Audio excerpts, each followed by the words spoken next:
Well, welcome to moving week at Ohio State. Monday was move-in day. Buckeyes returned to practice on Tuesday at the Woody Hayes Athletic Center, and by the end of the week, Ryan Day is expecting some movement on the roster and maybe some clarity on a bunch of positions, maybe quarterback, maybe not. We did talk to Ryan Day, Billy Fessler, the Ohio State quarterbacks coach, Lincoln Kienholz, Julian St, and Tavian St. Clair on Tuesday, and these are snap judgments. He's Birm. I am Austin Ward. It's more quarterback talk, Birm. Yeah, it's fine. I don't think we weren't going to get anything that was entirely earth-shattering or eye-opening, but you know, I think the thing that I take away from Ryan Day first and foremost is that he seems happier today than he did last week with the quarterbacks, and we don't know what happened on Tuesday's practice, or if they did they have practice on Monday? No, they moved in. So they moved in, right? On Sunday. So, but they've certainly now 5 practices in. You have a body of work to say, okay, now we can start to feel what's happening here. Billy Fessler was asked very specifically, what's the delineator? What's going to make the difference? And I don't think anybody should be surprised. The answer was consistency. Are these guys going to be consistent? Ryan Day said, I could pull up 10 plays that look terrible and then 30 that look great. And I don't know if that's the ratio you want at this point, but certainly, again, taking away from it, and we don't need to talk about quarterbacks that much. We've done it so much, but this is a real battle between Lincoln and Julian. But they talked today. I mean, it's some insight into how they're handling What it. did you take away from their comments? I think Julian St is very focused on process. I don't know how many times I'd have to go back and count, day by day, period by period, practice by practice, looking for improvement and developing. I felt that and noticed it. To put his comments in perspective, well, it's a bit of a cliche. Yeah. It's the mindset that you want as a quarterback. So you're moving on and you're trying to grow and learn from what happened before. But I did feel like, if Thursday was a little bit of a rougher practice for him, based again on just what we saw, Friday was markedly better and Saturday was better than that. If that continues, I think that there is further room for Julian St to develop than maybe there is for Lincoln Kienholz. That's my opinion. I don't know if Ryan Day shares that. He didn't really get into details about that, or at least in comparison to one another. They said they're both trying to do the same thing, and they need to get into a scrimmage situation by the end of the week that's going to give them a lot more clarity. And I think I think Lincoln Kienholz is maybe more comfortable in this setting. This is the second time that Julian St has been in front of 50 to 60 Ohio State beat members, peppering him with questions about a competition where he really can't and doesn't need to answer what happened on one given day, or where he feels like he is in comparison to Lincoln, or if they're friends. I always sort of empathize with those quarterbacks in the midst of the battle, because it's not fair or fun. Right, because everyone's like, do you guys hate each other? Yeah, And which was kind of asked. It was asked and phrased one way that was like, because Ryan Day, one of the few, I think, slip-ups that maybe he's ever made at a microphone, he's like, you go into a room in a quarterback battle that you're going to hate the guy, and then you become best friends, and then it's like, hey, are you guys still in that period where you hate each other? Yeah, which period is this? Yeah, so I don't enjoy that part of it, and I try to separate, when Billy Fessler and Ryan Day and Brian Hartline have to come together and make that choice about what direction they're going to go and set a pecking order and a depth chart for the Texas game. Of course, that has to be a head-to-head comparison, but I still feel like, as you said, after 5 practices, it is not a matter of Lincoln looking over on the other field to see what Julian is doing and Julian looking back at Lincoln. I don't think that that's the way this is working. They both have specific things that they're trying to improve on. And there were parts of Ryan Day's answers where I felt like he was building a case for what each one would do well and why you might be able to justify one decision over the other. I still don't think that there's any different outcome than what we've projected since January 21st. Yeah. But I think, and Lincoln Kienholz sort of pointed to that as well with one of his answers. He's like, if that's what they want with the dual threat, if the athleticism, if that's something that comes off of the bench, he's understanding and ready to do that. But that doesn't mean he's not competing in the moment. Let me ask you this. One of the things I kind of took away from Ryan Day and Billy Fessler's conversation in some of the quarterbacks was that with Julian saying it feels like he's working on process, as you said, and with quarterback process. And with Lincoln Kienholz, I think it's a combination of working on quarterback process and quarterback mechanics.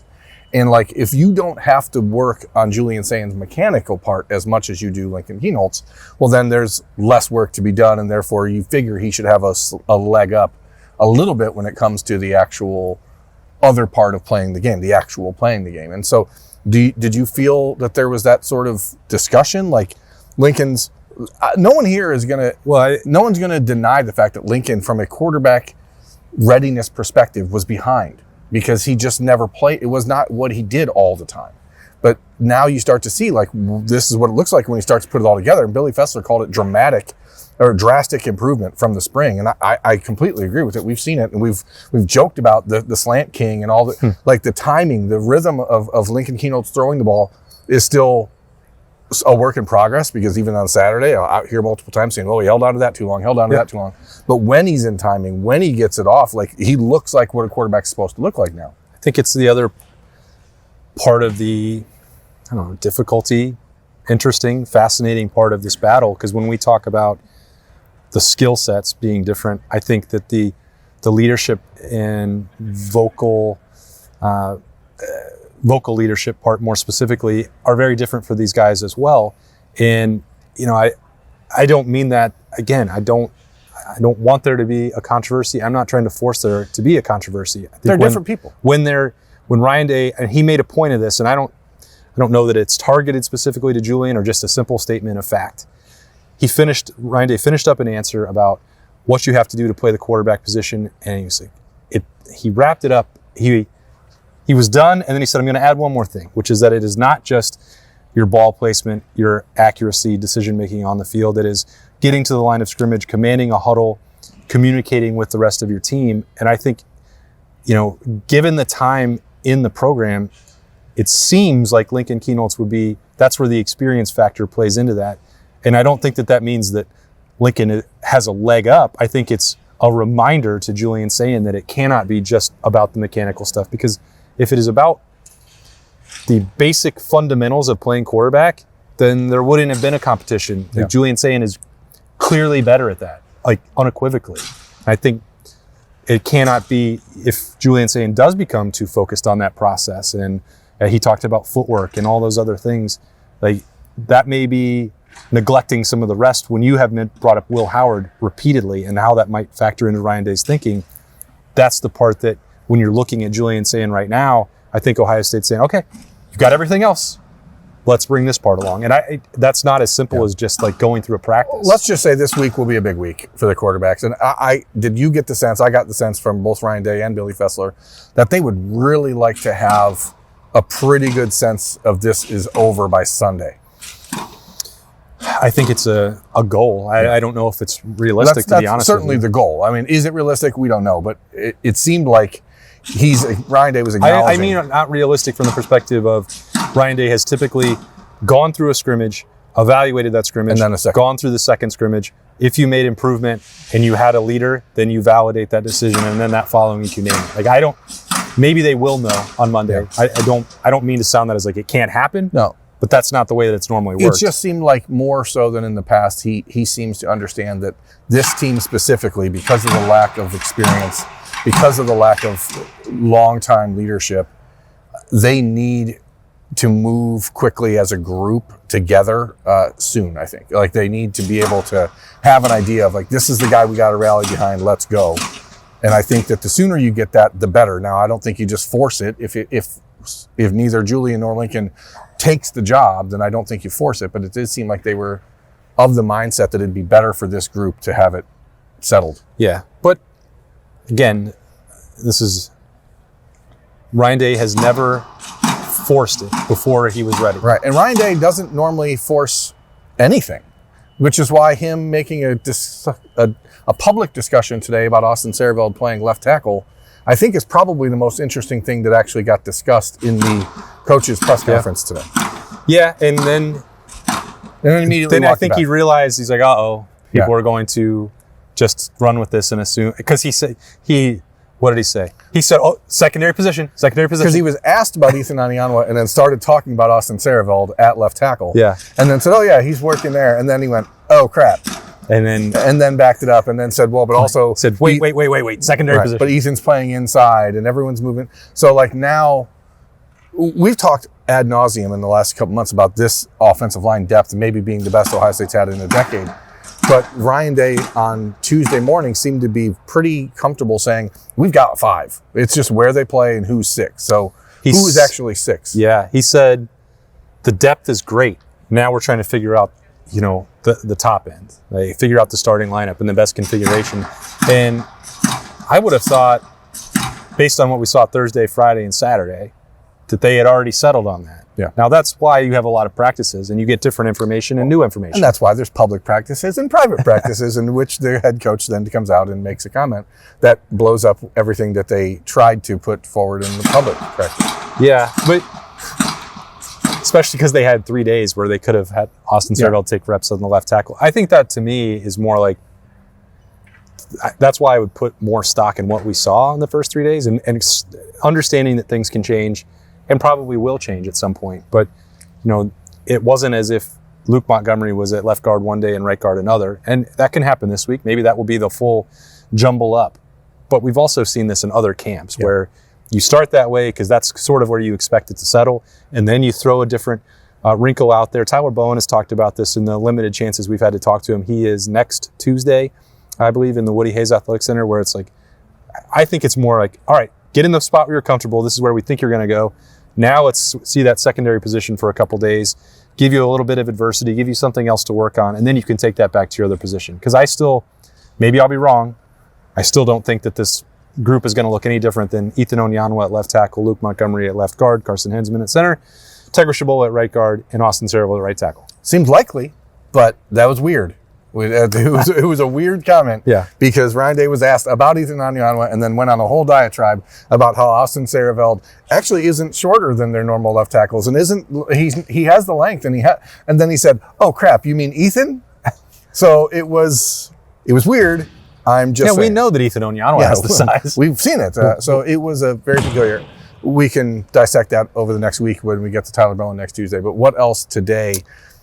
We'll talk probably more about Ross Bjork's announcements for the beat on Wednesday morning. You want to talk about that now? I don't think we will. Unless you have a stock up on the horseshoe. I just think it's an interesting discussion. Obviously, Ohio State felt it was worthwhile for us to be here an hour early to talk to Ross Bjork about towels and entrances and band seating and the evolution of game day atmosphere at Ohio State. Was there one thing that caught your attention that you're like, oh, that'd actually be pretty cool? I guess it's just because I already knew all these things were happening and they've been in the works for quite some time. I don't mean to be dismissive of it. I think having some sort of uniform identity, something tangible to hold on to, is important.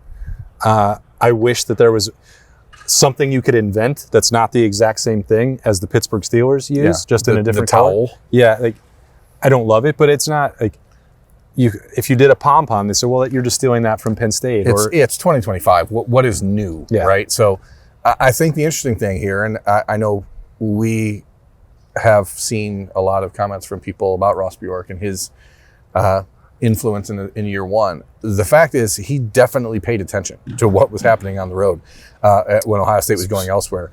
And primarily one game. Well, primarily the Oregon game, but everything that they've added, it seems like there's a goal. Like, hey, that was really cool when we visited here. I was talking to people about some of these changes, and they've even brought up like Purdue and how there's that stupid train horn at Purdue, and it's like right in the coach's ear, and it drives the head coach crazy.